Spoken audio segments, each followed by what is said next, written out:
2014 Buick Enclave. Same thing as a GMC Acadia or even a Chevy Traverse. Ignition switch.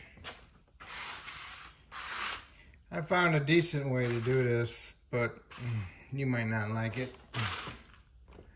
But you can do it two ways.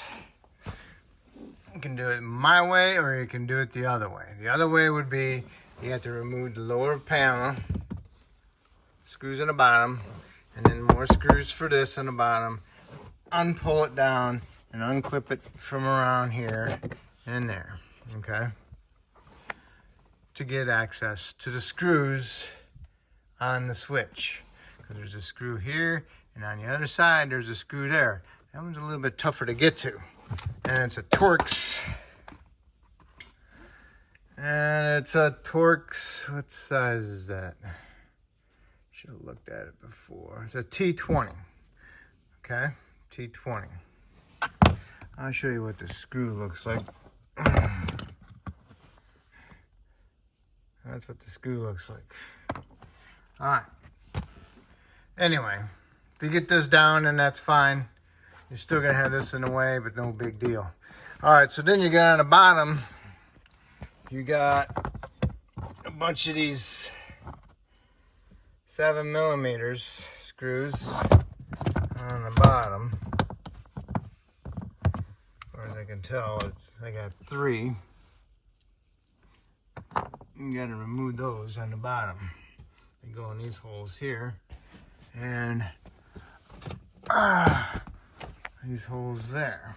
And once you get those screws out the bottom, then you can separate the top from the 2 pieces on the bottom. And you want to pull the top piece out first. You want to use your tilt lever and bring the column all the way down and slowly bring this out. All right, then you can remove this lower panel, and you want to take it off the lever for the tilt. It squeezes out through there. Just have to work it. It'll come through the slots right here. It'll come through here. It'll fit through there. Okay. So you want to get this one out of the way, and once you get this one lower one out of the way, then you can get your Torx in there and remove this screw. On the other side is the other screw, which is really hard to get to. So, got me a little hammer, and I got my little Craftsman screwdriver, and I went up on the other side of the switch.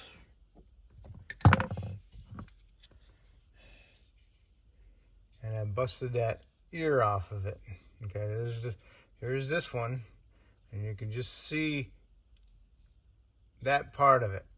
So I broke that part of it off, and then I can get my switch out, and then I removed my screw because I gotta take my screw out to get my new switch in there.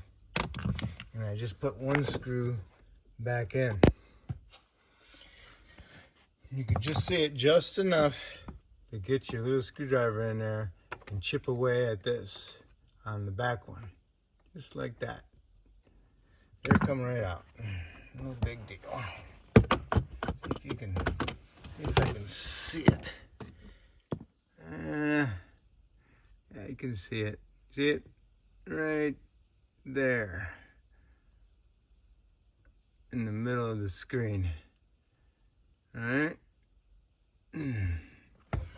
Chip that away, bust that little, notch it, and you can pull the switch out, undo your lock, undo your clip, unplug it, plug it back in, push the lock back in, line up your switch, and put it in there. You got a alignment slot right here in the column that's got to go in there, and then you got this screw retainer.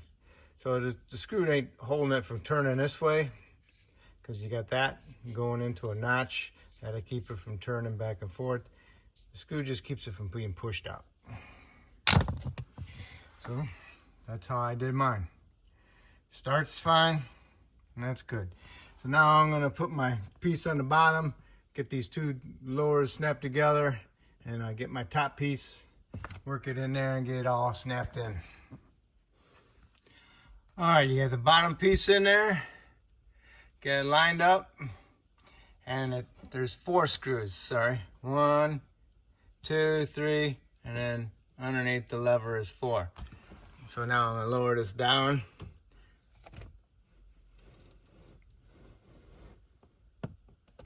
And then I'm gonna put my top in and get that lined up with all the little clips.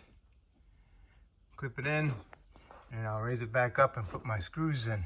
Okay, I got the top piece in. The right side's looking good.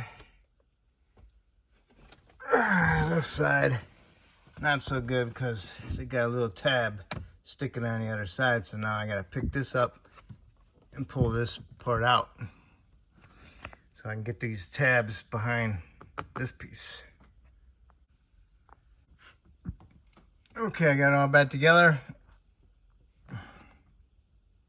Biggest problem was this escutcheon right here, this black piece goes on the inside, and mine came unclipped and came onto the outside. I had a hard time lining it all back up, but that black piece goes on the inside.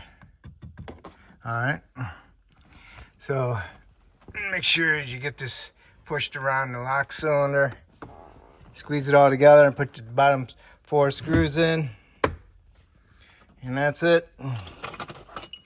Put your key in, turn it,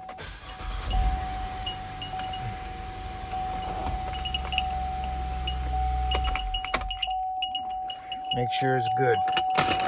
Okay, that's it. That's how you do your ignition switch.